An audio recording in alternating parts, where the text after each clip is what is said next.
오늘 예산수정교회 시무권사 및 권사임직자 우리 교육을 실시하도록 하겠습니다. 오늘 첫 번째 시간이고요. 다음 주에 두 번째 시간인데 오늘 이 교육의 주제는 권사의 부르심과 정체성이라고 하는 제목으로 같이 나누기를 원합니다. 잠깐 기도하고 시작하겠습니다. 사랑의 하나님 아버지 감사합니다. 오늘 시무 권사 및 또 권사 임직자 또 교육을 실시하게 하신 하나님 참으로 감사합니다. 오늘과 또 다음 주 시간에 이어서 하나님께서 또 우리들에게 또 말씀하고 싶은 그런 부분들을 또 잘 전달하게 하시고 또 잘 깨닫게 하시고 이해하게 하셔서 우리의 교육이 또 유익한 시간 될 수 있도록 은혜 베풀어 주옵소서. 오늘 참석하지 못한 우리 권사님들도 또 동영상을 통해서 또 함께 참여할 수 있도록 은혜 베풀어 주시기를 소원하며 예수님 거룩하신 이름으로 기도드립니다. 아멘. 자, 먼저 서론으로 서로 인사하는 시간인데요. 오늘 이 자리는 단순히 직분 교육의 시간이 아니라 하나님께서 왜 저와 여러분들을 권사로 부르셨는지를 확인하는 그런 은혜의 시간이라고 하는 것입니다. 그래서 권사라는 직분은 사람을 통해서 표가 주어지지만 그 본질은 사람의 선택이 아니라 하나님의 부르심 또 하나님의 세우신 자리다 이렇게 말씀하고 있고요. 하나님께서는 이 사람을 내가 쓰겠다 하실 때에 세우는 자리라 이렇게 볼 수 있습니다. 그래서 우리는 오늘 이 권사로서의 직분의 부르심의 의미가 무엇인지 또한 교회 안에서 권사가 어떤 역할을 감당하는 사람인지 그리고 앞으로 어떤 마음가짐과 영성으로 교회를 섬겨야 하는지를 함께 배우게 될 것입니다.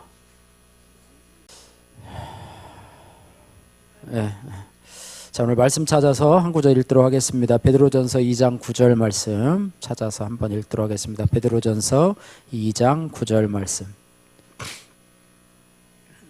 다 같이 찾으셔서 베드로전서 2장 9절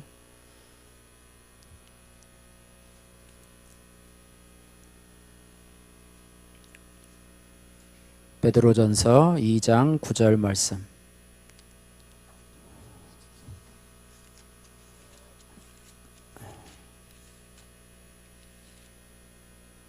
다 찾으셨나요?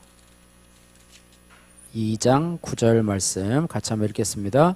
그러나 너희는 택하신 족속이요 왕같은 제사장들이요 거룩한 나라요 그의 소유가 된 백성이니 이는 너희를 어두운 데서 불러내어 그의 기이한 빛에 들어가게 하시니에 아름다운 덕을 선포하게 하려 하심이라.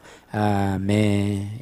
여기에 보면 이 권사의 직분의 본질을 가장 잘 설명해 주는 구절이 오늘 베드로전서 2장 9절인데요. 여기 보면 택하신 족속이라고 하는 것입니다. 그러니까 하나님이 먼저 택하셨다. 그래서 사람의 결정이 아니라 하나님이 부르신 자리가 권사의 자리다 이렇게 할 수 있고요.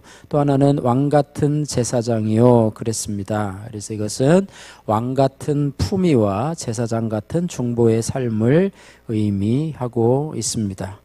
그래서 권사는 기도로 서 있는 사람 또 성도의 영적 통로이자 축복의 통로로서의 이런 왕같은 제사장 또 또한 그의 소유가 된 백성이라 이렇게 말씀하고 있는데요. 이것은 하나님께 속한 사람 하나님의 소유가 된 백성이다 이렇게 말씀하고 있어요. 그래서 직분을 통해서 자신의 명예를 세우는 것이 아니라 하나님의 다스림 안에 들어가서 그분의 일을 감당하는 사람이다. 그렇게 할 수 있습니다. 또 마지막으로 그의 기이한 빛에 들어가게 하시니에 덕을 선포하게 하려 하심이라. 권사는 말과 삶을 통해서 하나님을 드러내는 사람이다. 권사는 가정에서 또 교회에서 성도들 앞에서 하나님 나라의 빛을 보여주는 역할을 맡은 사람이 바로 권사다. 다시 한번 읽겠습니다. 베드로전서 2장 9절 그러나 너희는 택하신 족속이요 왕같은 제사장들이요 거룩한 나라요 그의 소유가 된 백성이니 이는 너희를 어두운 데서 불러내어 그의 기이한 빛에 들어가게 하시니 아름다운 덕을 선포하게 하려 하심이라. 아멘. 할 수 있으면 이 구절을 읽으셔서 내가 권사로서의 직분을 맡은 정체성을 이 구절에서 찾으시면 좋을 것 같습니다. 자, 이제 본론으로 이제 서론이 결론 서론에 요약을 하면은 결국 권사의 직분은 사람이 준 자리가 아니라 누가 준 자리라고요? 하나님이 세우신 자리다. 그래서 권사는 교회 사역의 핵심 인도자이며 영적인 본이 되는 자리다. 이렇게 볼 수가 있습니다. 그래서 하나님께서 이 사람을 통해서 교회를 세우시겠다 결정하신 자리이고요. 오늘 이 교육을 통해서 여러분의 부르심을 더욱 확신하고 하나님께서 맡기신 사명을 기쁨으로 감당하게 되시기를 주님의 이름으로 축복합니다. 자, 본론으로 들어가서요. 첫 번째 권사의 부르심과 직분의 의미 한 20분 정도 강의하도록 하겠습니다. 권사란 무엇인가? 첫 번째로 권사는 따라해보세요. 권사는 기도로 교회를 세우는 중보자입니다. 여기서 핵심은 뭐죠? 기도라는 거죠. 기도로 교회를 세우는 중보자입니다. 이렇게 말하고 있습니다. 그래서 권사의 가장 중요한 사명은 무엇보다도 뭐라고요? 기도이다. 교회는 건물이나 프로그램이 아니라 기도하는 사람들 위해 세워진다. 그래서 내가 기도하는 사람으로 세워지기를 원하고, 구약에서 모세가 산 위에서 손을 들고 기도할 때는 이스라엘이 승리한 것처럼, 여러분 아시죠? 아말렉과의 전쟁에서 처럼, 또 신약에서 초대교회가 이 120문도가 모여서 기도할 때 성령이 임하신 것처럼 우리 교회도 권사님들의 기도 위에 든든히 서게 됨을 여러분 믿으시기를 바라서요. 여러분 하루에 시간을 좀 정해놓고 기도하시는 그런 은혜가 있기를 소원하고요. 권사가 기도하면 목회에 힘이 생기고 사역의 열매가 맺히고 성도에게 위로가 흐르고 교회 전체가 보호막을 얻게 된다. 이렇게 말해요. 이스라엘의 아이언돔이라고 있죠. 옆 나라들이 미사일 공격을 할 때 그 아이언돔으로 탁 막아주는 그런 어떤 방어 체계가 있는 것처럼 우리 교회 전체가 우리 권사님들의 기도를 통해서 아이언돔과 같은 그런 보호막, 사단의 공격으로부터 보호막이 있는 그런 은혜가 있으면 좋겠습니다. 그래서 교회의 가장 높은 자리는 강단이 아니라 무릎이다. 뭐 이런 말이 있어요. 그래서 권사는 바로 그 기도의 자리에서 교회를 붙들어주는 중보자라고 하는 사실을 여러분 기억해 주시면 좋을 것 같고요. 두 번째로 권사는 한번 따라해 보세요. 연약한 성도들을 돌보는 영적 어머니입니다. 교회는 연약한 성도들을 돌보는 영적 어머니이다. 이렇게 말하고 있습니다. 그래서 교회에는요 다양한 사람들이 와요. 그죠? 교회 멀쩡한 분, 정말 올바른 분들만 오는 게 아니라 상처 입은 사람도, 또 아픈 사람도, 또 신앙이 연약한 분들도, 또 인생의 방향을 잃은 많은 사람들이 교회에 오게 되는데요. 그때 권사는 마치 어머니와 같은 역할로, 그래서 그들의 아픔을 들어주고, 또 그들을 품어주고, 또 그들이 성장할 때까지 기다려주고, 또 함께 울어주고, 또 그들을 믿음으로 세워지는 그런 사명을 감당하는 것이 바로 권사의 직분이다. 이렇게 말해요. 그래서 우리가 어머니를 생각해 볼 때는요, 엄마는 잔소리하는 분, 큰소리 지르고 호통치는 분이라는 이미지보다는, 큰 소리를 지르기보다는 손을 잡아주는 사람, 손을 잡아주는 사람이 어머니의 역할이죠. 권사도 마찬가지입니다. 신앙의 길에서 지친 사람에게 이렇게 말할 수 있어요. 괜찮아요. 제가 기도할게. 함께 기도할게요. 이 한마디가 설교 한 편보다도 더 큰 위로가 되는 것을 우리가 기억을 합니다. 그래서 교회에서 이 권사님이라고 하는 호칭해 주는 따뜻함은 단순한 직분을 넘어서 영적 어머니 같은 존재감 때문이다. 이렇게 말하고 있습니다. 그렇게 하고요. 그래서 권사는 성도를 책망하는 사람이 아니라 성도를 품고 다시 일으키는 어머니와 같은 사람이다. 이렇게 말해요. 여러분 다 기억은 할 수 없지만은요, 이 강의를 듣는 동안 여러분의 마음속에 아마 몇 가지 단어들이 또 생각이 나고, 여러분 받은 교환을 통해서 한 번씩 이렇게 또 훑어보고, 또 우리 또 이것도 동영상을 통해서 한 번 더 보면서 또 사명이 또 식어질 때 한 번씩 또 다시 한번 생각하는 그런 은혜가 있으면 좋겠습니다. 자, 세 번째, 권사는 거기 있습니다. 한번 같이 읽을까요? 권사는 시작. 권사는 명예직이 아니라 사명직, 헌신직, 책임직입니다. 명예직. 교회 안에서 직분을 명예로 생각하는 사람이 있어요. 예, 그래서 장로, 이제 남자분 같은 경우는 장로가 그렇죠. 명예직으로 생각해서 그게 선출이 안 되면 막 창피해가지고 교회를 옮기는 분도 있고, 또 아무것도 안 하고 그냥 내가 장로니 내가 권사니 하면서 다른 사람 위에 군림하려고 하는 그런 것들이 있는데요. 권사는 명예직이 아니라 한번 따라해보세요. 사명직, 헌신직, 책임직입니다. 예, 그래서 직분이라고 하는 것은요, 올라가는 자리가 아니라 성경의 직분, 세상의 직분을 올라가는 자리라고 생각을 하는데, 이 성경에서 말하는 이 교회의 직분은 올라가는 자리가 아니라 뭘까요? 낮아지는 자리, 내려가는 자리라고 하는 것입니다. 또 세상의 직분은 더 많은 권리를 받는 자리가 세상의 직분인데, 교회의 이 직분은 뭐냐면 더 많은 권리를 받는 자가 아니라 더 큰 책임을 지는 자리다, 이렇게 생각할 수가 있고, 또 세상에서 지위가 올라갈수록 누림이 많아지지만 교회에서는 직분이 올라갈수록 뭘까요? 투자?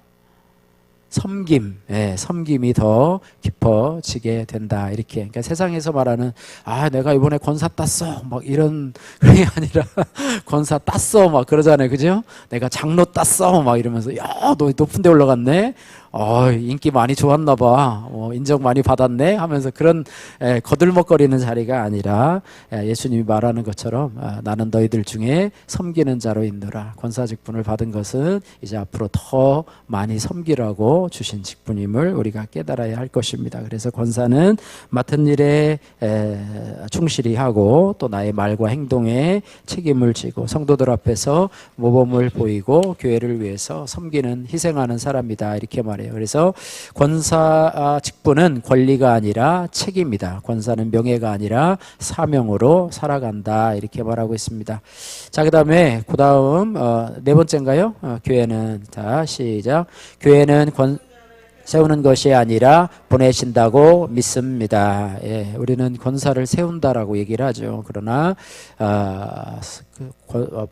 보내신다. 그래서 임직식은 보통 축하의 자리로, 임직 받은 거 축하합니다, 꽃다발도 주고 또 칭찬도 하고 선물도 주고 뭐 이렇게 하는데요, 축하의 자리가 아니라 어떤 자리냐면 파송의 자리다. 파송의 자리. 파송의 자리 하면 주로 우리 선교사님들 할 때 파송한다, 뭐 어느 나라로 파송한다, 이렇게 하는데, 권사는 그렇다고 뭐 다른 교회로 가라는 게 아니라 그런 의미가 아니고요.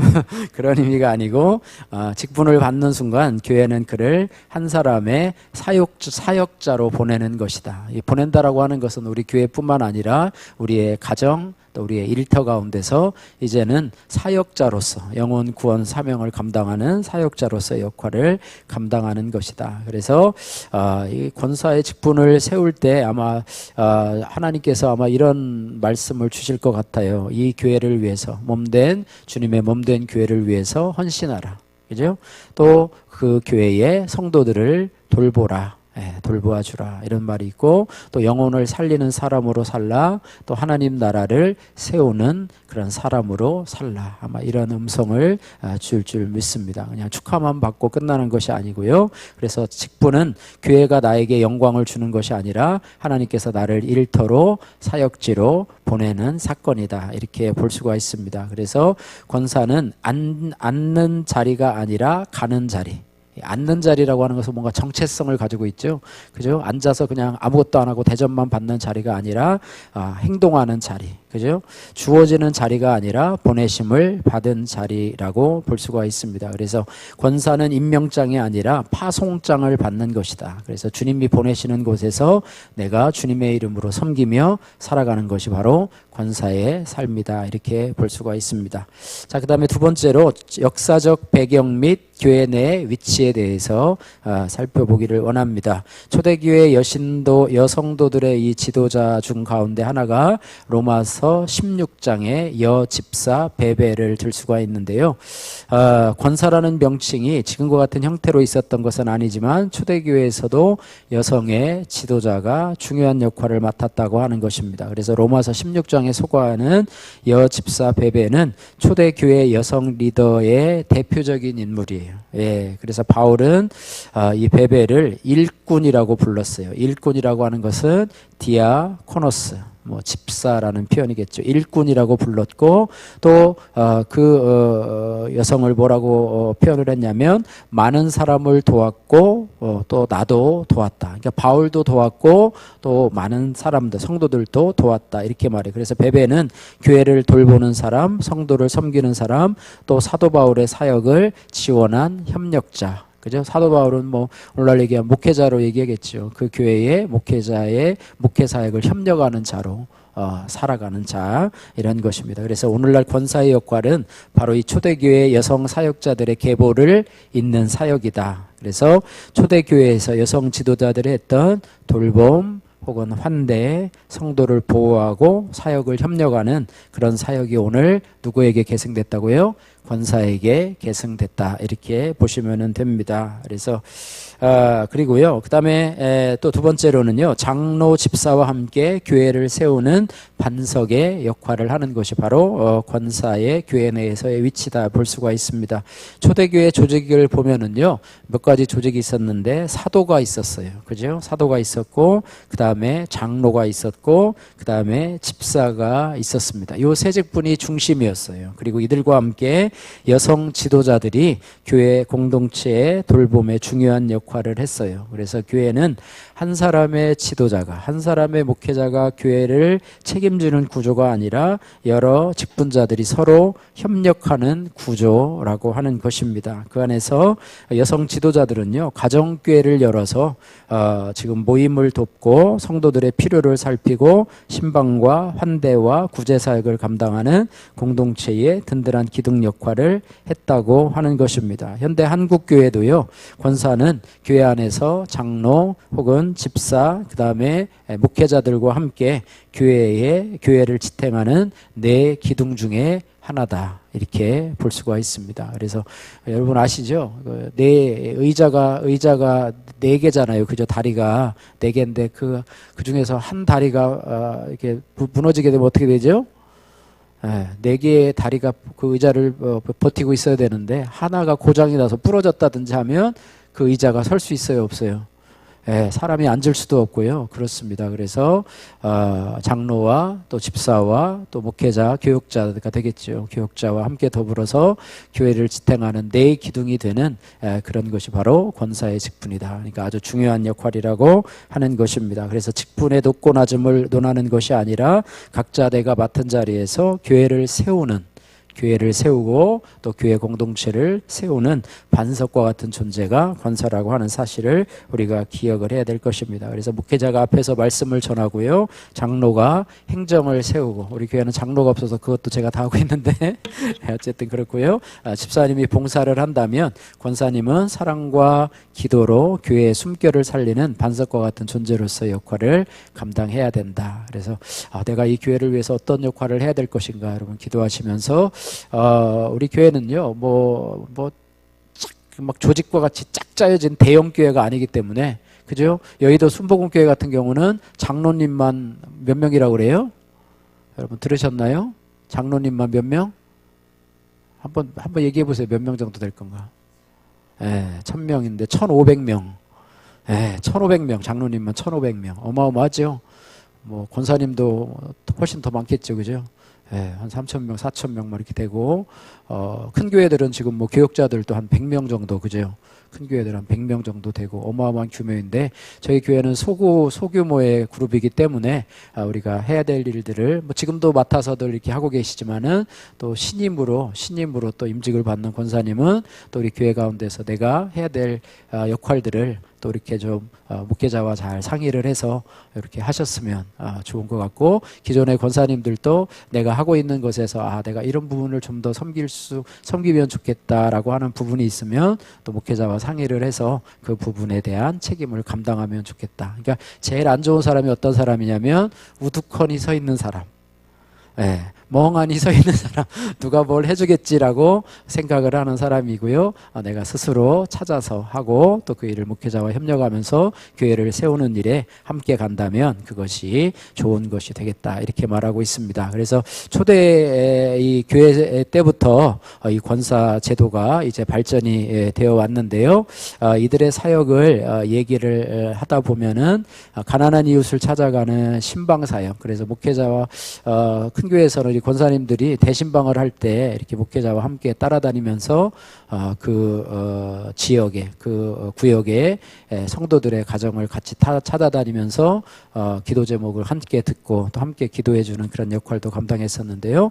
그 다음에 지친 성도들을 위로하는 권면 사역, 또 아이들을 신앙으로 키우는 양육 사역, 또 새벽마다 교회 등불을 지키는 기도 사역, 이것이 한국교회 권사의 직분의 핵심으로 자리를 잡게 되었다, 이렇게 말해요. 그래서 한국교회의 부흥과 성장에는 권사님들의 눈물의 기도가 결정적인 역할을 했다, 이렇게 볼 수가 있습니다. 그래서 교회가 어려울 때마다 기도의 자리를 지키고 또 목회자를 위해서 대신 울어준 사람, 연약한 성도들을 찾아가 붙잡아준 사람, 이 모두가 바로 권사님이었다. 참 이름도 잘 드러나지는 않지만은요, 그러나 교회의 자양분과 같은 그런 밑거름을 한 것이 바로 권사님들이었다, 이렇게 볼 수가 있습니다. 그래서 한국 교회를 다시 세운 힘은 강단의 설교만이 아니라 새벽과 밤을 지킨 권사님들의 기도였다라고 하면서 이것을 마치고요. 자, 그다음에 권사에게 기대되는 역할 몇 가지를 한번 살펴보기를 원합니다. 첫 번째는 영적 역할인데요. 영적 역할에는 중보, 기도, 말씀 중심의 삶, 신앙의 번복이 요 세 가지가 있습니다. 권사의 첫 번째 사명은 영적 중심을 지키는 것입니다. 그래서 교회는 건물 위에 세워진 것이 아니라 기도하는 사람들 위에 서 있다, 이렇게 해서, 그래서 권사는 교회를 위해서 울어주는 사람, 그 다음에 목회자를 위해서 중보하는 사람. 그래서 조금 더 나가시면 여러분들이 저의 주일 설교를 위해서도 여러분 함께 모여서 기도해 주시면 좋을 것 같아요. 지난번에 제가 서울에 이루는 교회 그 선교 담당 권사님이 그런 말을 하시더라고요. 그래서 되게 고마워했는데, 목사님 주일 설교를 위해서 저희가 모일 때마다 기도하고 있습니다. 그랬더니 야, 우리 교회 성도도 아닌데 저렇게 기도해 제가 어떻게 하나, 미안하기도 하고 고맙기도 하고 지금도 그것이 참 되게 고마워요. 그리고 우리 교회 오병이어의 그런 기도 제목을 들었을 때 그것을 그냥 이렇게 허투루 듣지 않고 이렇게 모여서 함께 기도하는 권사님들과 함께, 야, 우리도 한광주리 해야 되겠다, 그래가지고 그 권사님의 작은 몸집 하나로 그냥 권사님들 자녀분들한테 용돈 따서 쓰고 뭐 5만 원, 3만 원 이렇게 헌금했는데, 그렇게 해서 교회 안에서 교회 목사님하고 이렇게 상의해서 막 교회 재정을 떼서 막 한광주리를 한 게 아니라요. 이렇게 저렇게 하고 또 기도하고 또 이렇게 기도 제목 전하고 이렇게 하다 보니까 마지막에 한 뭐 700만 원 이렇게 해가지고 한 300만 원 부족했는데 어느 또 권사님이 또 그분도 또 권사님이에요. 그래가지고 권사님이 나머지는 제가 하겠다고 그래가지고 300월 얼마를 딱 해가지고 한광주리를 딱 해가지고 보내셨고, 또 그 이후에도 계속해서 또 100만 원씩 또 채워주면 또 보냈고, 이제 지금은 이제 여력이 없어서 이제 그만두신대요. 그래서 이제 하는데 그동안도 많이 하셨어요. 많이 하셨고 그랬습니다. 그래서 어쨌든 목회자를 위해서 중보하는 사람으로서 역할을 감당하고 또 연약한 영혼들을 붙들고 기도하는 사람. 두 번째는 권사의 삶은 말씀을 기준으로 움직이는 사람이다. 그래서 권사는 성경을 많이 아는 사람이기보다는 말씀대로 살아내는 사람이다. 여러분 큐티 잘 하시고, 그죠? 성경 꾸준히 읽으시고 소그룹 모임 잘 참석하시면 이렇게 말씀을 기준으로 움직이는 그런 권사님들이 될 줄로 믿습니다. 할렐루야. 우리 교회 뭐 성경 프로그램이 많지는 않지만 그러나 그것들을 뭐 서울 온누리교회 같은 경우는 뭐 성경 그 프로그램이 엄청 많잖아요, 그죠? 거기 가면 막 별의별 성경 공부 모임이 다 있어서 뭐 6주, 8주, 12주 뭐 그거 하다 보면 인생 다 가게 생겼어요. 프로그램이 너무 많아요. 그런데 그것을 수료하고 나는 몇 개 수료했다, 몇 개 뗐다, 뭐 이런 게 중요한 게 아니라 그 속에서 우리가 말씀으로 살아내는 삶이 바로 우리의 모습이어야 된다. 이게 되겠습니다. 그 다음에 목회 협력, 목회자와 장로를 돕고 사역을 지원하는 사람. 그래서 교회는 함께 세우는 공동체이다. 목회자 혼자 감당할 수 없는 일을 장로, 권사, 집사 또 권사가 협력해서 일을 이루게 되는데 여기 한 축을 담당하는 것이 바로 권사님입니다. 우리 교회는 장로님이 없잖아요. 그죠? 그리고 우리 교회는 지금 카이캄이기 때문에 원래 우리가 속한 그 예장 합동은요, 여자분들을 장로로 세울 수가 있었어요, 없었어요? 없었어요. 그러나 저희는 저희 교회 결의에 따라서 여자분을 장로로도 세울 수 있습니다. 그래서 권사님으로서 꿈을 좀 가지시고 또 우리 교회 장로로서도 나중에 또 세움을 받을 수 있는 그런 비전도 좀 가지시기를 바라고요. 그런 것이고요. 자, 그 다음에 특히 권사는 교역자의 마음을, 목회자의 마음을 이해하고 장로와 협력하며 교회의 흐름을 부드럽게 연결하는 중간 다리 역할을 한다. 이렇게 말하고 있습니다. 그래서 목회자를 도운다는 의미는 뭐냐면 언제나 동의한다라는 뜻이 아니고요. 그냥 예스맨이 아니고요. 때로는 중보하고 또 때로는 지지하고 또 사역을 건강하게 이어가는 영적 파트너십이다. 무슨 말인지 이해가 되죠? 그렇다고 매일 잔소리하고 목사님 이러시면 안 됩니다 막 하는 게 아니라 그런 중간에서 역할을 잘 감당하시는, 그래서 권사가 안정이 되면 교회가 안정이 되고 권사가 흔들리면 교회의 잡음이 많아진다 이렇게 말해요. 그래서 저희 교회도 우리 권사님이 이제 몇 분이죠? 5분이 이제 세워지게 되는데요. 4분은 이미 세워졌고 또 한 분이 이제 세워지게 5분이 세워지는데 앞으로 이 기반 위에, 안정된 기반 위에 새로운 분들이 와서 잘 정착하고 또 뿌리를 내리는 그런 기초가 이번 기초라고 생각이 되고요.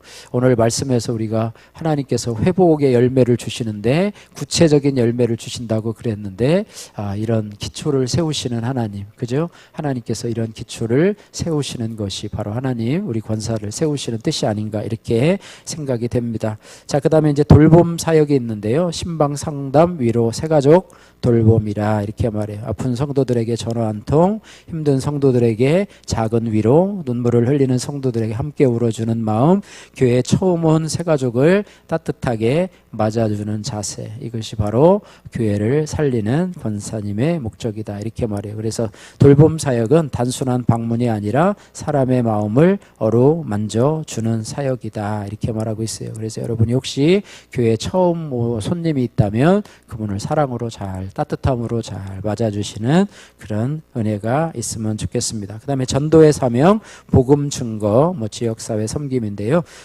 권사는 교회 안에서의 섬기는 사람이 아니라 교회 밖으로 나가서 이웃에게 따뜻한 말로 복음을 전하고 주변 사람들을 교회로 초청하며 지역사회에서 섬김과 나눔을 실천하는 모두가 바로 전도이다. 그래서 전도는 반드시 설교로 해야 되는 것이 아니라 친절함을 베푸는 것도 전도이고, 도움을 주는 것, 격려하는 것, 또 착한 일을 하는 것, 따뜻한 말 한마디 하는 것, 이 모두가 복음을 드러내는 통로가 된다 이렇게 말해요. 그래서 그런 부분이고요.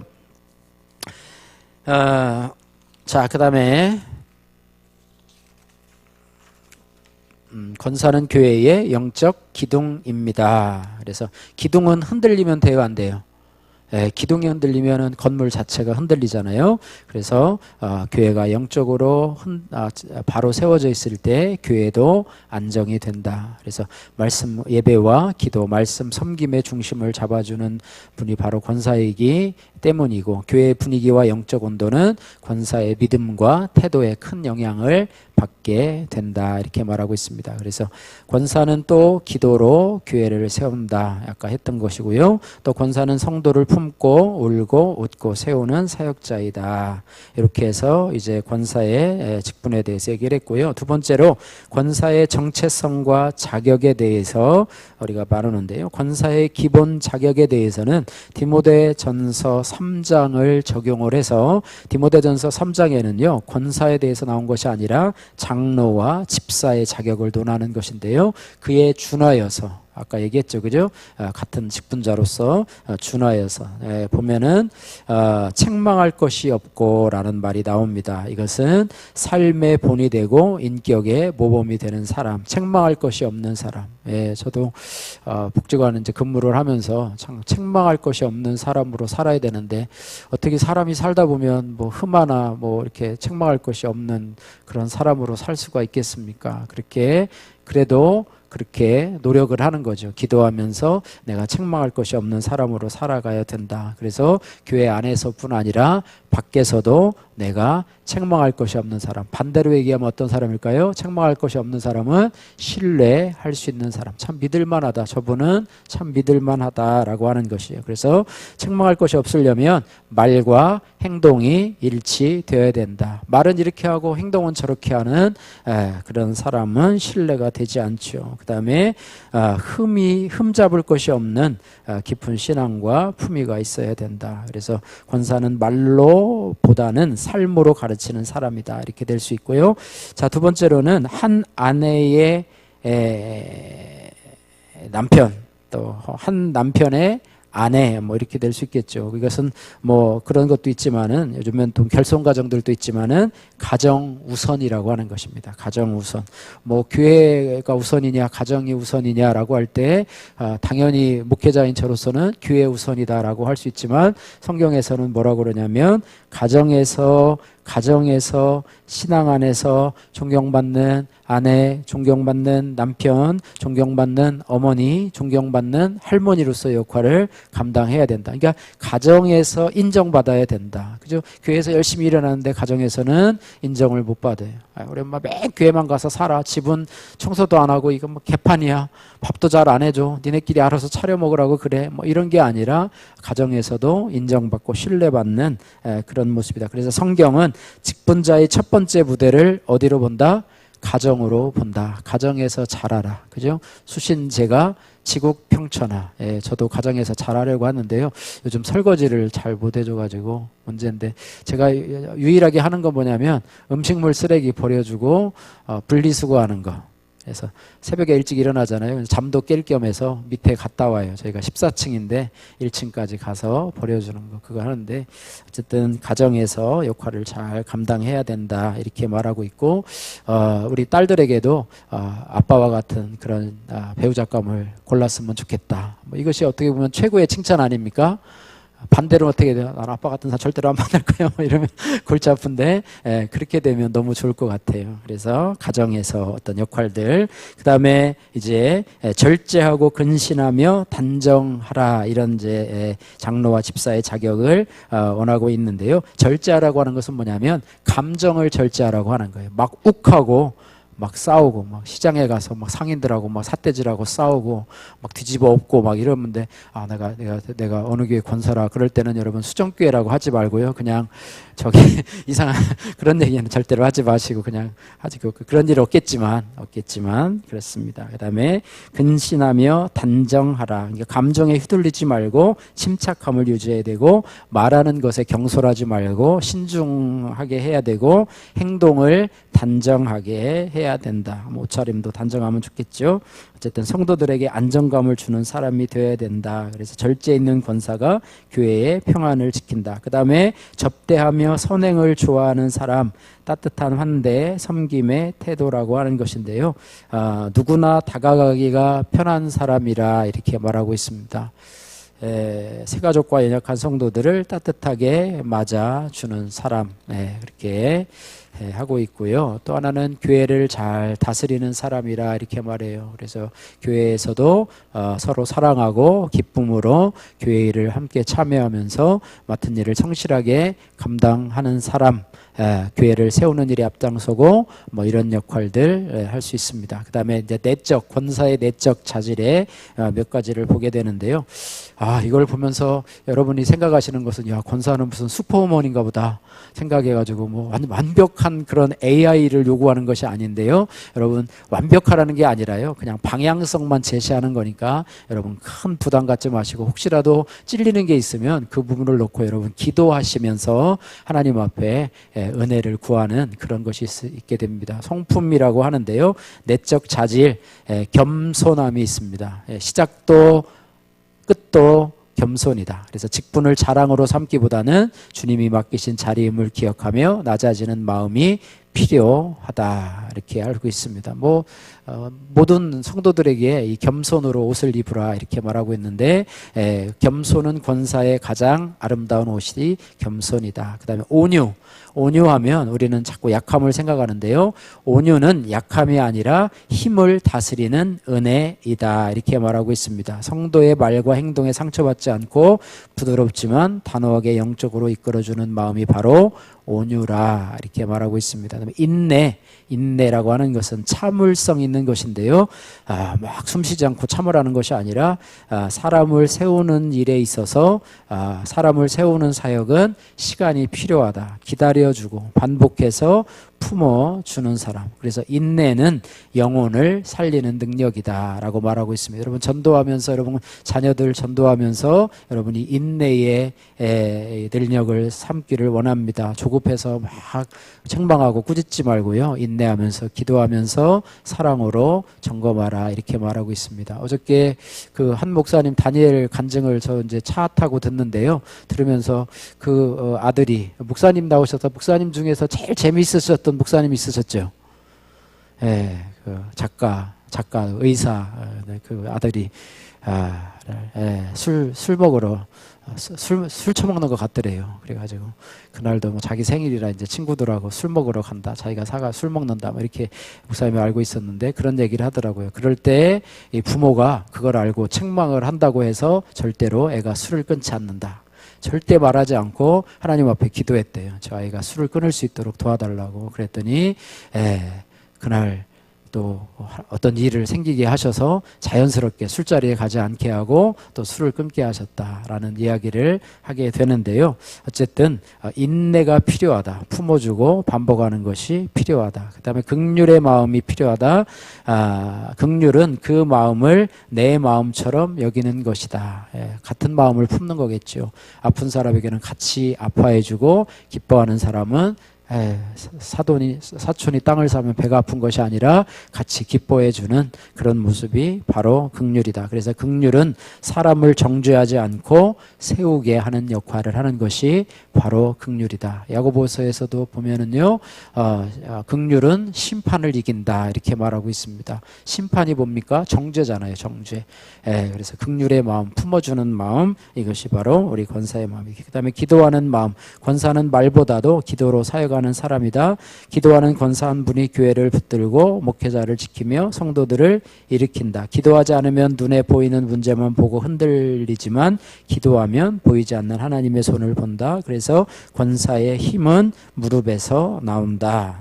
그래서 권사는 말로 다투는 자가 아니라 눈물로 품는 자다. 그래서 권사의 5가지 내적 자질이 겸손과 온유와 인내와 긍휼과 기도다. 이 5가지를 여러분들이 잘 기억하셨다가 이것이 권사의 5가지 심장이라는 표현을 어떤 분이 썼어요. 그래서 뭐라고요? 한번 같이 한번 해볼까요? 겸손과 온유와 인내와 긍휼과 기도하는 마음. 자, 다시 겸손과 온유와 인내와 긍휼, 기도하는 마음. 이 5가지를 여러분들이 잘 기억하고 내가 이런 사람으로 하나님 앞에 설 수 있도록. 그 다음에 영적 자질에 있어서 우리가 몇 가지 살펴볼 때 첫 번째는 예배 중심의 신앙이다라고 할 수 있어요. 그래서 권사는 어떤 사역보다도 먼저 예배를 생명처럼 여기는 사람이어야 한다 이렇게 해요. 제가 부교육자 생활을 오래 했는데요. 권사님들이 밖에서 봉사가 너무 많아가지고 예배 시간에 이렇게 들어오면 저희가 교육자로서 이제 출석 체크도 하고 예배 안내위원도 하면서 성도들을 이렇게 보게 되는데요. 밖에서 너무 열심히 그러니까 예배 전에 일찍 오셔서 여러 가지 봉사를 하시고 들어와서 보면 그 권사님들이나 아니면 장로님들이 예배 시간에 와서 졸아요, 졸아. 설교 시간에 보면 뒤에서 주무셔요, 주무셔 거의. 그러니까 예배를 위해서 봉사가 더 힘을 빼고 예배에 집중하지 못하는, 그래서 마리아보다는 마르다와 같은 그런 모습으로 살았는데, 권사는 마리아와 같은 모습으로 살아야 된다. 봉사도 하지만 그러나 예배의 은혜를 받아야 된다. 할렐루야. 예, 그래서 그런 부분이 있고요. 그래서 예배는 우리의 권사의 힘이 시작되는 자리이며 마음이 회복되는 자리이다. 예배에서 하나님을 만나 성도를 섬길 힘이 생기고, 예배에서 은혜를 받아야 다른 사람에게 은혜를 나눌 수 있고, 그래서 예배가 흔들리면 사역도 관계도 마음도 전부 흔들리게 된다. 그래서 예배를 가장 중요하게 여기라. 할렐루야. 예배를 가장 중요하게 된다. 그래서 내 예배가, 내가 드리는 예배가 내 사역보다 먼저라고 하는 자세로 살아가야 된다. 이렇게 말하고 있습니다. 자, 그 다음에 말씀과 기도의 생활화라고 볼 수가 있는데요. 권사의 영적 호흡은 말씀과 기도이다 라고 하고 있어요. 그래서 말씀과 기도, 이것이 생활화되지 않으면 사역이 지치게 되고, 사람은 부담이 되고, 마음은 쉽게 무너지고, 영적 전투에서 무너질 수밖에 없다. 그래서 권사는 하루의 시작과 마무리를 기도로 하고, 말씀을 묵상하며 하나님의 뜻을 분별하고, 문제를 사람에게 말하기보다는 먼저 하나님께 아뢰며 기도 안에서 사역의 방향과 태도를 확인하는 모습이 되어야 된다. 그래서 바라기는요, 이 말씀과 기도가 이게 우리의 루틴이 되었으면 좋겠어요. 어저께 제가 뭐라 그랬지? 어저께 성경의 무린 고수를 제가 가끔씩 여러분들에게 올리는데요. 저도 성경의 무린 고수가 금요일마다 이렇게 업데이트가 돼요. 그래서 생방송도, 유튜브로 생방송도 하지만 라디오도 하고 또 유튜브도 하고 그러지만은 어쨌든 그것이 단회성으로 이어질 줄 알았어요. 한 대여섯 분 하다가 끝날 줄 알았는데, 거기에 그 아나운서를 보니까 꼬리에 꼬리를 물고 계속 그런 성경의 무림 고수들이 나타난대요. 그래서 저도 말씀에 좀 힘이 안 생길 때에는 그 프로그램을 이렇게 들어가면서 나도 저 말씀을 좀 더 많이 읽어야 되겠다라고 이렇게 도전을 받기도 하는데요. 어쨌든 말씀과 기도가 생활돼. 어저께 한 목사님은 어떻게 하냐면, 그 러시아에 선교사로 간 그 목사님이신데요. 선교사님이신데요. 그분은 30년 동안 이렇게 했대요. 오전에 말씀 있는 시간 1시간, 점심시간에 말씀 있는 시간 1시간, 또 저녁에 자기 전에 말씀 있는 시간 1시간. 어떻게 말씀을 읽느냐? 정해진 본문에 따라서 창세기부터 쭉 읽으시는데, 어느 정도로 하느냐? 그냥 소리를 내서 시끄럽지 않을 정도로 그것을 읽으면서 힘이 되었고, 그런 분들이 보니까 그런 분들은요, 루틴이더라고요. 그냥 루틴. 성경 읽는 게 루틴. 시간 있을 때 읽지 시간이 없어서 못 읽어 이게 아니라 그냥 우선순위로 그냥 떼놓는 거예요. 그 시간에. 우리 밥 먹는 시간 떼놓듯이, 자는 시간 떼놓듯이 그냥 성경 읽는 시간을 떼놓게 돼요. 저도 잘 안 돼요. 아직도. 저도 시간 되면 읽지라고 하는데 잘 안 돼가지고 어느 날은 잘 펼쳐보지도 못할 때도 있고 그렇습니다. 그리고 이 성경은 영적 책이기 때문에 우리가 읽는다고 읽혀지는 게 아니라 하나님 앞에 구하고 또 성령의 은혜를 간구해야 된다. 이렇게 해서 말씀과 기도가 생활이 되고 이렇게 되는 것, 이것이 바로 우리 영적이. 그 다음에 이제 영적 분별력이 있어야 된다, 이런 부분인데요. 영적 분별력이라고 하는 것은 영적인 판단을 하는 그런 것입니다. 그래서 내가 어떤 일을 해야 될지, 이것을 해야 될지 말아야 될지, 그 사람을 돕는데 어떻게 도와야 될지, 또 내가 이 말을 해야 될지 말아야 될지, 누구를 위로해야 될지 말아야 될지, 이것은 분별력이 없으면 어려운 일이에요. 그러다 보면 일을 그르칠 수도 있기 때문에 영적 분별력은 어디서부터 나오느냐? 깨끗한 마음으로부터 나오고요, 정직한 양심으로부터 나오고, 기도하는 그런 눈에서 나오게 된다라고 할 수 있고요. 영적 분별력이 있는 권사님은 문제의 겉모습보다는 본질을 보게 된다.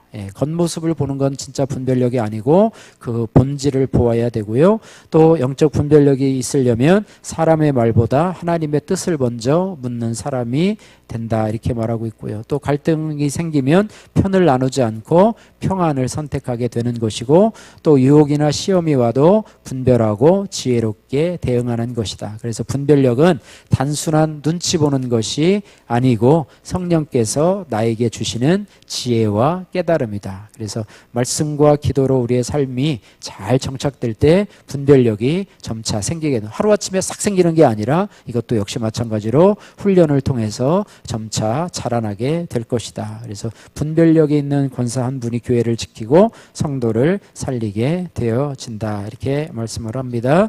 자, 그 다음에 사역적 자질에 대해서 세 가지로 얘기하고 있는데요. 중복된 것은 제가 좀 넘어가고요. 교회 내 맡은 일을 충성되게 해야 된다. 이렇게 말이에요. 우리 교회는 우리 진짜 권사님으로 이제 작년에 이제 우리가 이제 이 직분을 맡았는데요. 이제 1년 됐네요. 그러니까 맡은 일을 참 꾸준하게 잘 하시고, 우리 꽃꽂이 하는 권사님도 지금 몇 년 하셨죠? 권사님. 그냥 계속 꽃꽂이를 그냥 거르지 않고 계속 하셨고, 또 하는 일에 우리 또 뭐 식당 봉사도 코로나 때문에 이제 중단이 돼서 이렇게 했지만 식당 봉사 또 음식 만드는 것도 꾸준히 하셨고, 어쨌든 맡은 일에 정말 꾸준히 하시는, 충성되게 하시는 이런 부분이 귀한 일이라고 생각해요. 그래서 작은 일이든 큰 일이든 간에 기쁨으로 하고 중간에 포기하지 않고 끝까지 책임지는 모습이 바로 권사의 사역적인 기본 자질이다. 그래서 교회의 직분자의 가장 기본적인 그런 자질이 바로 충성됨이다. 그죠? 나를 충성되이 여겨서 이 직분을 맡겼다. 이렇게 말합니다. 그래서 맡은 일에 충성하는 것, 그 다음에 성도를 섬김과 양육하는 것, 뭐 이런 부분이고요. 어쨌든 믿음이 어린 성도들을 말씀과 기도로 양육하는 사람이 권사이다라고 할 수 있고, 모범적인 말과 행동 아까 얘기를 했고요. 자, 권사가 가져야 할 마음가짐이 있는데, 중요한 것이 있는데요. 내가 아니라 누가 하신다? 주님이 하신다. 아까 설명했죠. 주어가 나에서 하나님으로 바뀌고 주님으로 바뀌는 것이 우리의 신앙의 성숙의 모습인데, 권사님은 이제 신앙의 이제는 초신자가 아니잖아요. 그죠? 초신자가 아니기 때문에 내 말 속에 내가라는 말을 자꾸 여러분이 생활하실 때도 자꾸 내가 하는 말이 있다면 그것을 여러분이 섬뜩하게 받아들이시고 그 주어를 주님으로 또 하나님으로 바꾸시면 좋을 것 같습니다. 근데 말투 자체가 아니라요, 권사의 모든 사역은 내 능력이나 경험으로 되는 것이 아니라 주님이 은혜로 하게 하신다는 믿음에서 시작되어야 되는데, 이 마음이 있을 때 우리가 교만해지지 않고 또 낙심하지 않고 어떤 자리에서도 하나님의 영광만 구하게 된다. 이렇게 말씀하고 있습니다. 이게 너무 중요한 거예요. 저도 마찬가지입니다. 내가 아니라 누가 하신다?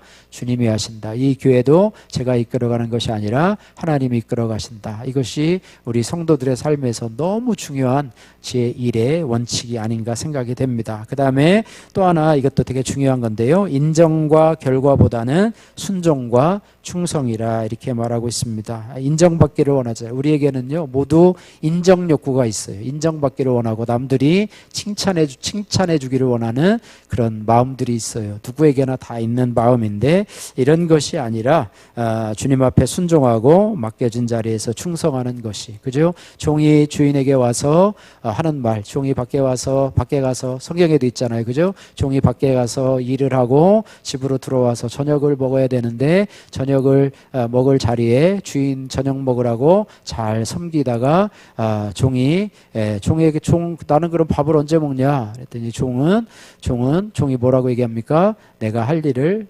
마땅히 할 일을 해야 한 것 뿐입니다. 라고 얘기를 하면서, 그것이 우리에게 참 중요한 요소가 아닌가 이렇게 생각이 됩니다. 그래서 내가 마땅히 해야 할 일을 한 것 뿐입니다. 라고 하는 자세가 저와 우리 권사님들의 태도가 맡겨진 자리에서 주님께 순종하고 나가야 된다. 그래서 하나님은 성공보다는 충성을 보신다. 그 다음에 권사가 가져야 할 마음가짐 세 번째로는 섬김과 희생을 어떻게 감당하느냐? 기쁨으로 감당한다. 오늘 말씀에서도 있었죠. 하나님께서 회복을 우리에게 주실 때 온 마음과 정성을 다해서 그 기쁨으로 감당하신다고 그랬는데, 우리 사역에도 때로는 참 어려운 일들이 많이 있습니다. 그러나 그것을 억지로 감당하는 것이 아니라 뭐래요? 기쁨으로 감당하는 것이 우리 권사님의 복된 모습이 아닐까 생각합니다. 그래서 모든 일을 기쁨으로 섬길 수 있다면 성도도 살아나고 집안도 회복되고 사역에도 은혜가 흐르고 그래서 기쁨으로 하는 섬김이 바로 열매의 근원이라고 하는 사실을 기억해야 합니다. 또 하나는 작은 섬김이 큰 열매를 맺음을 믿는 모습으로 사용한다. 그래서 우리가 너무 처음부터 큰 거 하려고 하지 말고요. 작은 것 하나, 작은 헌신 하나, 작은 위로 하나, 또 작은 기도 하나, 작은 친절 하나가 성도를 살리고 또 가정을 세우며 교회를 변화시킨다라고 하는 사실을 기억하면서 작은 것, 하나님은 작은 것 하나도 무시하지 아니하시는 하나님이시라고 하는 거니까 우리도 너무 큰 것 기대하지 말고 작은 것 하나부터 한 걸음의 순종부터 시작한다면 그것이 교회의 자양분이 된다. 그 다음에 충성된 자에게 맡기신다. 아까 얘기한 것이죠. 충성된 사람을 통해서 맡기시는 하나님. 자, 적용과 나눔이라고 했는데요. 강의이기 때문에 나눔이라고 하는 부분은 여러분 생략하시고요. 첫 번째로 오늘 또 임직 받으시는 권사님도 있고 또 이제 임직하셨던 작년에 임직하셨던 권사님도 있었는데 처음 나를 권사로 부르셨을 때 내 마음은 어떠했는가, 그죠? 그런 부분들, 그 마음이 설레임이었던 아니면 부담이었던 그 모든 감정이 하나님 앞에서는 순종의 출발점이 된다 말씀하고 있습니다. 그래서 권사를 임명할 때 작년에도 보니까 권사 임직을 앞두고 또 못하겠다고 사임하신 분도 있고 또 극구 사형하시는 분을 또 제가 설득해서 권사로 임직 받을 수 있도록 하셨던 분도 있고 또 조용히 순종하셨던 분들도 여러 종류들이 있었는데요. 어쨌든 권사로 부르셨을 때 처음 마음이 어땠는가 이런 부분들을 한번 생각해 보시고요. 또 이 직분으로 하나님 앞에 드리고 싶은 헌신은 무엇인가. 이 헌신이라고 하면 나의 달란트겠죠. 내가 하나님 앞에 기쁨으로 드릴 수 있는 것, 그런 헌신들을 생각해 보면서 우리 교회를 세우기 위해서 내가 무엇을 드릴 수 있을까라고 하는 부분들을 여러분 하나님 앞에 생각하면서 나가기를 원합니다. 자, 오늘 이제 말씀을 정리하면서요. 이제 딱 1시간만 하기로 했기 때문에 한 10분 정도 남은 것 같아요. 그래서 오늘 핵심을 한번 생각해 보면은요. 한번 따라 보세요. 권사는 부르신 자리이다. 하나님이 부르신 자리라는 것이고 또 하나 권사는 섬기는 자리다. 위에서 이렇게 권세를 부리는 자리가 아니라 섬기는 자리다. 또 권사는 같이 시작. 교회를 세우는 영적 어머니이다. 옛날에 이게 초등학교 때 이렇게 다니면 권사님들은요 항상 나이가 좀 지긋하신 거의 한 70, 80 되신 그런 분들을 권사님으로 생각했었고 또 그랬었는데 요즘은 이제 많이 젊어지셨잖아요. 그죠? 권사님들이 많이 젊어지셨는데 그럼에도 불구하고 권사는 교회를 세우는 영적 어머니이다. 이렇게 말씀할 수가 있습니다. 그래서 오늘 마무리 기도 우리가 제목 3가지 드릴게요. 권사 직분 맡은 이들을 첫 번째 기도 제목은 성령으로 기름 부어 주옵소서. 첫 번째 기도 제목. 두 번째는 온유와 겸손과 또 아까 뭐라 그랬죠? 아까 겸손과 온유와 5가지 뭐라 그랬었죠? 여러분 기억하는 거. 겸손과 온유와 인내와 긍휼과 기도하는 마음 5가지인데 이러한 자질들을 저에게 허락하여 주시고 또 교회를 세우는 그런 참된 권사로서의 역할을 감당하게 해 주옵소서. 이 시간 한번 기도하되 권사 직분 맡은 이들을 위해서 이 시간에 성령으로 기름 부어 주옵소서. 우리 첫 번째 기도 제목만 가지고 함께 한 30초 정도 1분 정도 한번 기도하면서 또 다음 기도 제목 제가 드리도록 하겠습니다. 주님, 권사 직분 맡은 이들을 성령으로 기름 부어 주옵소서. 우리 같이 한번 기도하겠습니다. 사랑의 하나님 아버지 감사합니다. 하나님 아버지 오늘 권사 또 권사 임직자들을 공부할 수 있도록 해주신 하나님 감사합니다.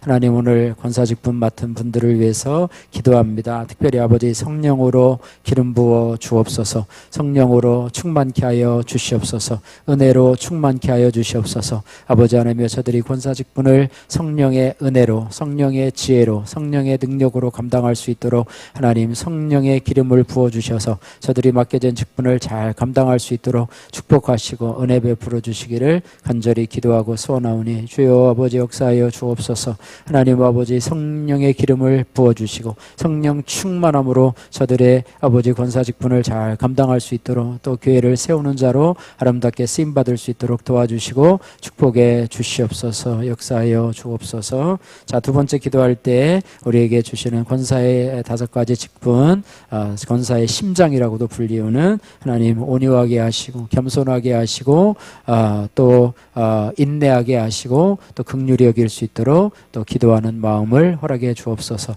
나 자신에게도 그렇게 허락하시고 또 우리 권사 직분자들에게도 그런 은혜를 더하여 주셔서 하나님 이 직분 잘 감당할 수 있도록 은혜 베풀어 주옵소서. 5가지 우리의 기도 제목 가지고 함께 기도하기를 원합니다.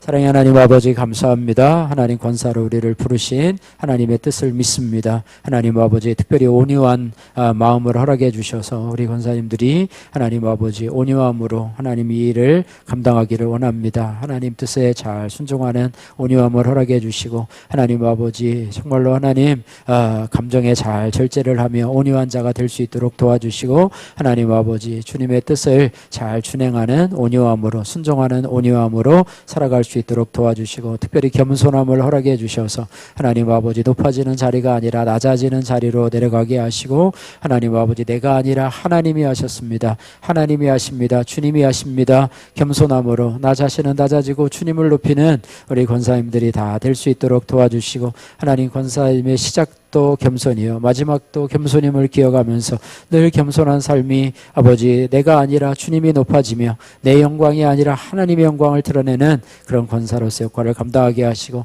또 인내의 아버지 성품을 허락해 주옵소서. 오래 참음으로 하나님 아버지 영혼 구원에 아버지 조급하지 않게 하시고 하나님 인내함으로 하나님 아버지 기다려줌으로 복음의 역할을 중보자로서의 역할을 잘 감당할 수 있도록 도와주시고 교회를 세우는 일에 인내함으로 오래 참음으로 기도하면서 하나님의 뜻을 기다리게 하시고 하나님 아버지 남을 정죄하는 사람이 아니고 남을 심판하는 자가 아니라 하나님 같은 마음을 품고 같이 웃어주고 같이 울어주는 긍휼의 마음을 품은 권사님들이 되기를 원합니다. 특별히 아버지 하나님이여 기도하는 자가 되기를 원해서 아버지 기도하는 마음을 허락해 주옵소서. 늘 기도하면서 교회의 아버지 하나님이여 기도로 하나님 교회의 영적인 안전을 지키는 안전장치로서 역할을 감당하는 기도의 어머니로서 역할을 감당하는 권사님들 다 될 수 있도록 축복하여 주셔서 이 5가지가 권사의 심장이라고 어떤 분은 말했는데 아버지 겸손하게 하시고 온유하게 하시고 인내하게 하여 주시고 아버지 하나님이여 긍휼히 여기게 하시고 기도하는 마음을 주셔서 하나님 아버지 하나님의 뜻하신 맡겨주신 사명 잘 감당할 수 있도록 축복하시고 은혜 베풀어 주옵소서. 또한 아버지 또 이 시간 기도할 때 교회를 세우는 참된 권사가 되게 하여 주옵소서. 몸된 교회를 세우는 자로 살아가게 하시고 또 영혼을 세우는 자로 살아가게 하시고 또 교회 목회자와 또 성도들 사이에 하나님의 역할을 잘 감당하는 자로 쓰임받게 하여 주옵소서. 마지막 기도 같이 하도록 하겠습니다. 사랑의 하나님 아버지 감사합니다. 우리 권사님들 교회를 허무는 자가 되는 것이 아니라 교회를 세우는 자로 몸된 교회를 세우는 자로 성도들을 세우는 자로 믿음을 세우는 자로 아버지 하나님의 쓰임받을 수 있도록 도와주셔서 내가 아버지 하나님 나에게 주어진 달란트를 통해서 어떤 것을 통해서 하나님 아버지 내가 교회를 세울 것인가 하나님 아버지 나에게 주어주신 하나님이 나에게 주신 어떤 은사를 통해서 교회를 섬기고 또 교회를 사랑하고 또 목회자를 협력할 것인가 이 부분을 생각하고 또 성도들을 섬길 것인가에 대한 부분을 생각하고 이러한 직분을 잘 감당할 수 있도록 축복하시고 은혜 내려주시기를 간절히 기도하고 소원하오니 주여 아버지 하나님이여 우리 권사님 5분이 이제 세워지는데 하나님께서 은혜 위에 은혜를 덧입혀 주셔서 하나님 아버지들이 교회를 바치는 든든한 기둥이 되게 하시고 모세 옆에 아름과 훌과 같이 하나님 아버지 목회를 협력하고 돕고 또 아버지 하나님이여 저들이 교회의 아버지 하나님이여 4개의 기둥으로서 역할을 감당할 수 있도록 도와주시고 은혜 베풀어 주옵소서. 하나님 아버지 감사합니다. 오늘도 하나님 아버지 함께 하신 주님을 찬양합니다. 역사하여 주옵소서. 인도해 주옵소서. 예수님 이름으로 기도합니다. 아멘. 사랑의 하나님 아버지 감사합니다. 오늘 교회 우리 권사 및 또 우리 권사 임직자를 위한 성경 공부를 또 실시간 실시할 수 수 있도록 은혜 내려주신 하나님 감사합니다. 오늘 아버지 하나님이여 우리의 아버지 우리의 공부한 내용들이 우리의 심령 속에 잘 아로 새겨질 수 있도록 도와주시고 하나님 권사 임직을 앞둔 우리 권사님 또 권사 임직을 또 1년 또 한 번 우리 권사님들 하나님께서 기억하여 주셔서 하나님 아버지 앞으로 내가 주님께서 주어진 이 권사 직분을 어떻게 잘 감당할지를 생각하게 하시고 하나님 아버지 주님께서 맡겨주신 권사 직분을 또 주의 은혜로 잘 감당할 수 있는 결단을 할 수 있는 시간이 되게 하시고 또 많은 부분이 연약하고 부족합니다. 그러나 또 채워주시고 또 회복시켜 주시고 또 은혜 베푸시는 주님을 아버지 묵상하면서 우리가 교회를 세우는 일에 앞장설 수 있는 권사님들이 다 될 수 있도록 도와주시고 또 우리 교회에서뿐 아니라 밖에서도 하나님 주님의 사랑을 증거하는 자로 빛과 소금의 역할을 감당하는 자로 예수의 향기를 날리는 자로 영혼구원의 사명을 잘 감당할 수 있도록 축복하시고 은혜 베풀어 주옵소서. 예수님 거룩하신 이름으로 기도드립니다. 아멘.